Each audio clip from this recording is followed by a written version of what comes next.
Oi, gente, tudo bem? Hoje estamos aqui para mais uma aulinha de biologia e o assunto de hoje vai ser bactérias. Então vamos lá?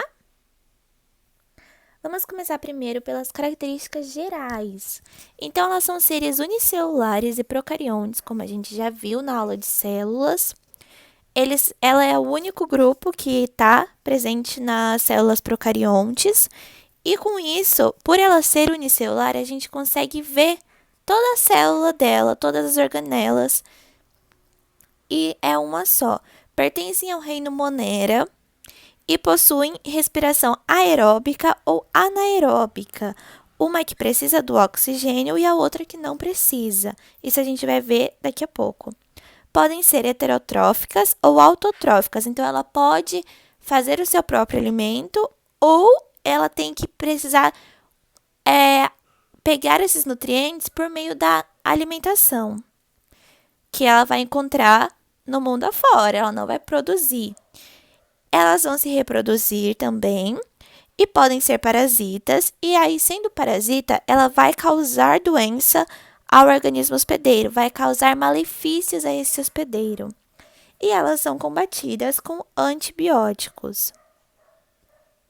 Aqui nós temos uma foto mais geral, que não está mostrando as organelas, está mostrando várias bactérias.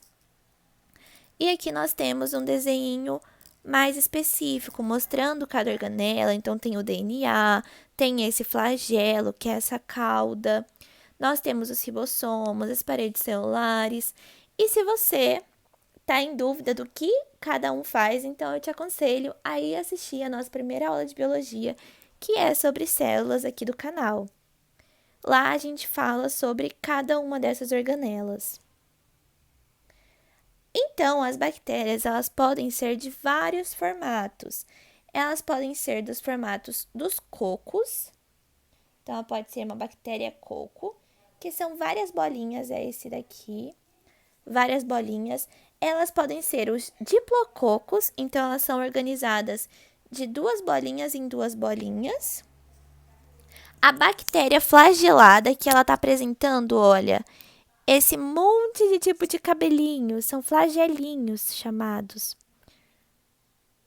Elas podem ser os estreptococos, que elas são tipo uma lombriga, elas são bem finas. Os estafilococos, que são vários coquinhos, várias bolotinhas aglomeradinhas. Isso não são várias bactérias, gente, é o formato de uma só bactéria. Os vibriões, que são tipo um Czinho, né? São assim. E nós temos os espérilos, que eles são aquela lombriguinha com vários flagelinhos aqui na ponta. E os bacilos, que é a forma que a gente mais conhece, que são como se fossem umas cápsulas.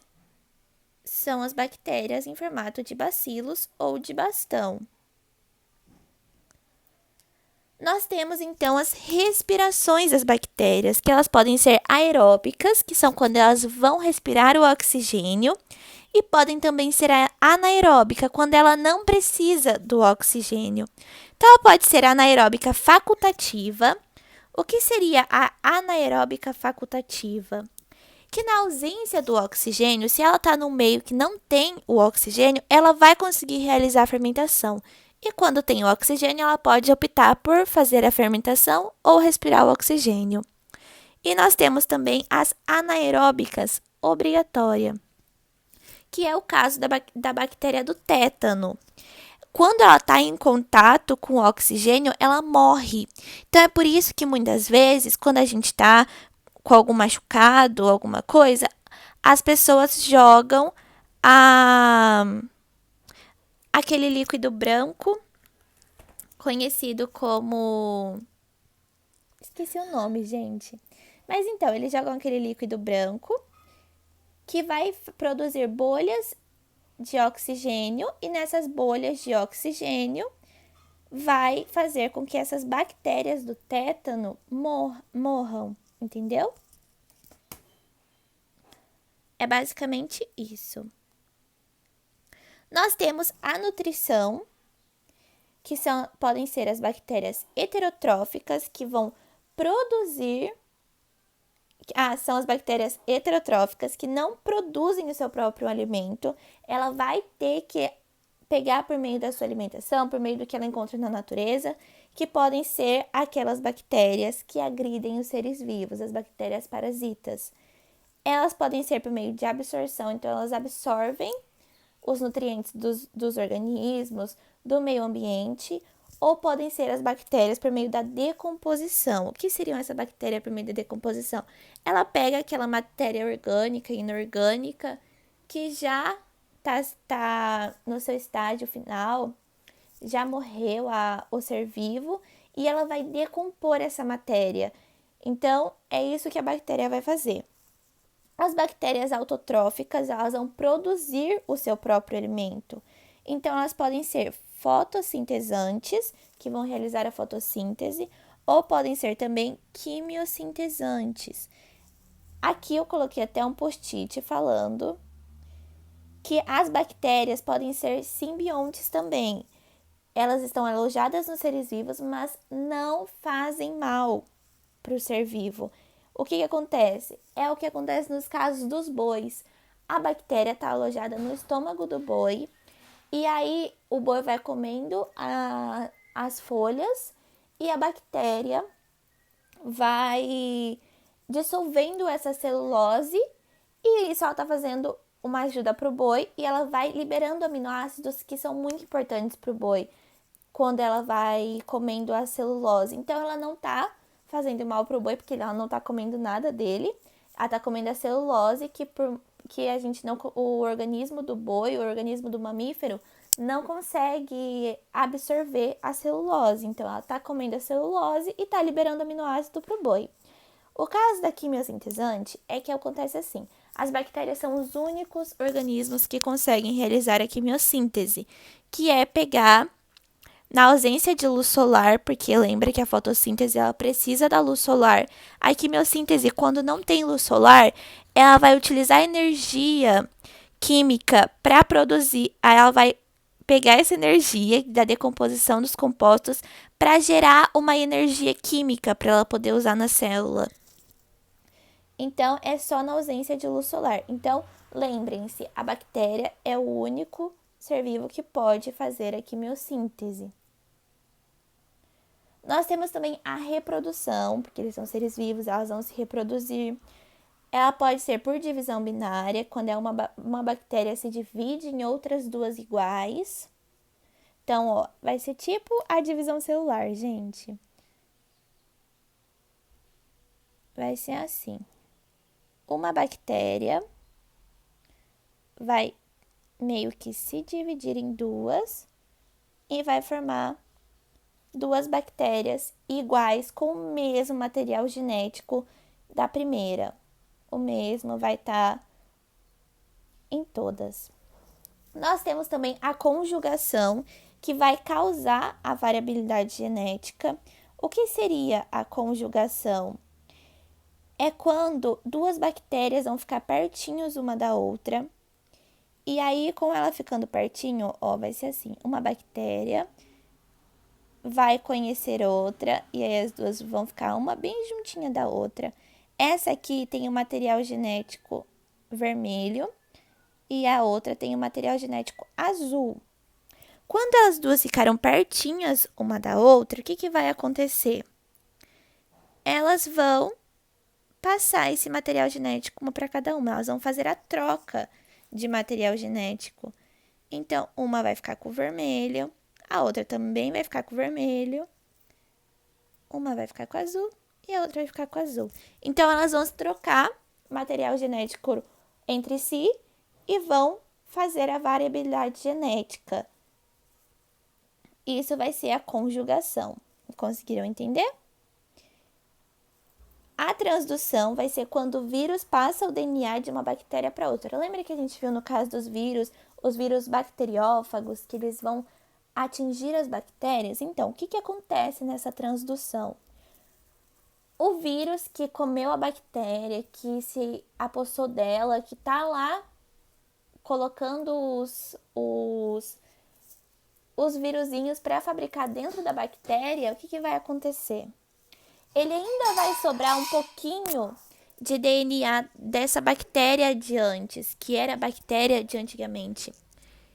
Que aí o vírus tomou conta da bactéria, mas ele ainda tem esse pouquinho de DNA dela.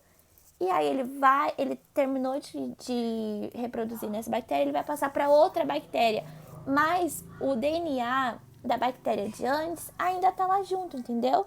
Então, elas estão juntas e o vírus só fez esse papel de passar um pouquinho do DNA de uma bactéria para outra, junto com ele. É basicamente isso a transdução. Nós temos, então, os antibióticos, que muita gente às vezes confunde com o vírus. E uma dica aí para você não confundir.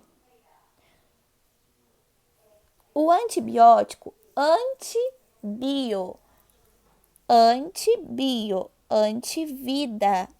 Então, o antibiótico ele vai combater coisas com vida. E o vírus não tem vida. O vírus é um ser acelular, que a gente já falou isso na aula passada. Ele não possui vida, muitas pessoas falam que não. Então, o antibiótico não vai combater ele. O antibiótico vai combater as bactérias. Então, o que o antibiótico faz? Ele vai inibir, ele vai fazer com que a bactéria não se reproduza mais.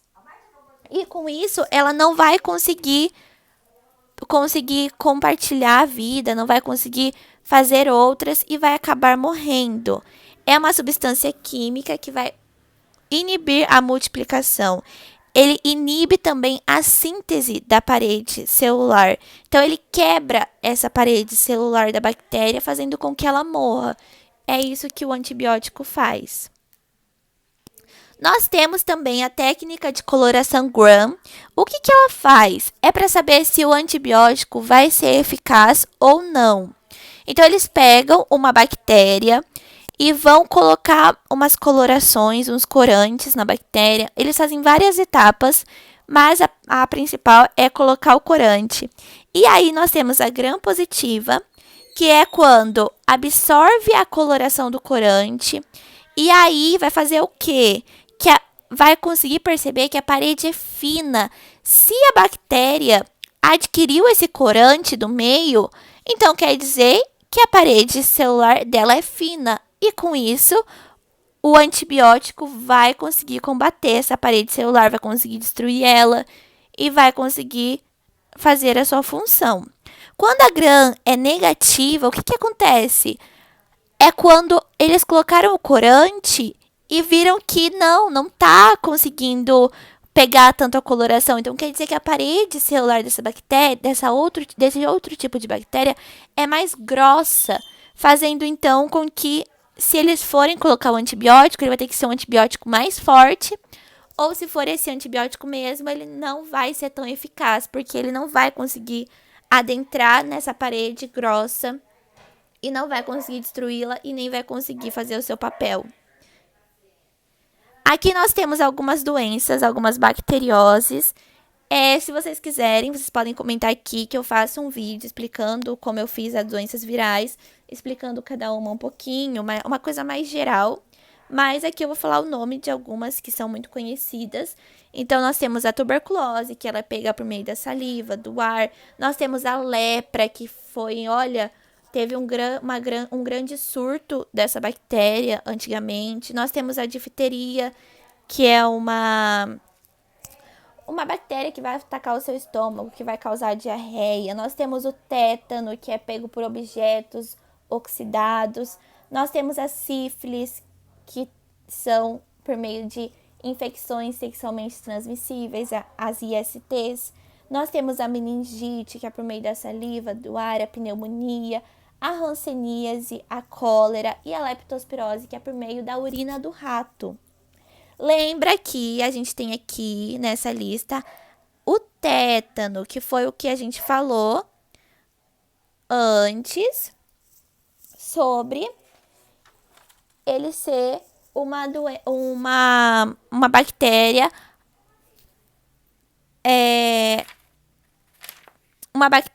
anaeróbica obrigatória, que se ela entrar em contato com o oxigênio, ela morre. Então, Lembrem-se disso.